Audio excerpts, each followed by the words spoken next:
but she still treats him like a co-worker and refuses to hang out. In his free time, Damien follows some of the gang members to see where they leave their merch and gets the chance to call the police on them. Now all that merch is confiscated by the law. Damien feels rather pleased with himself for this achievement, but he's not aware of Chmielski keeping an eye on him as well. During the next gang party, Jaro and the others agree they must do something about Damien.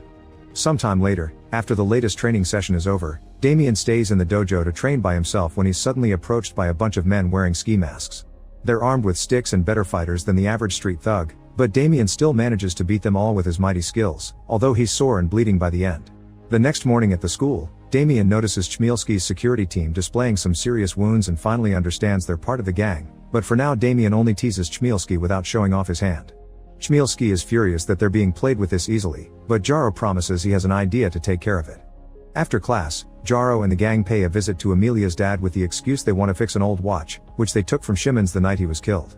The poor man doesn't want any trouble and asks them to leave, but when Jaro is about to get violent, Amelia shows up. After sending her father to the other room, she confronts Jaro, who grabs her by the hair and demands she collaborate if she doesn't want to lose her dad. The next day, Damien arrives at the school to find everyone in a very dark mood.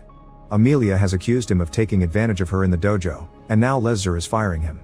Agata and the students don't trust him anymore, and as the security team escorts Damien out of the building, Camille comes after him to insult him for having tricked him into believing he was a good guy.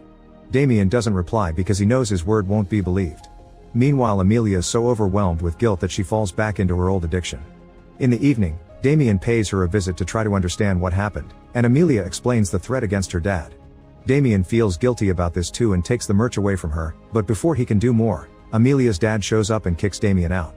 Afterward, Damien visits Frogface at the hospital to try to get him to talk, convincing him to collaborate by showing him his own reflection, which means he's already been abandoned by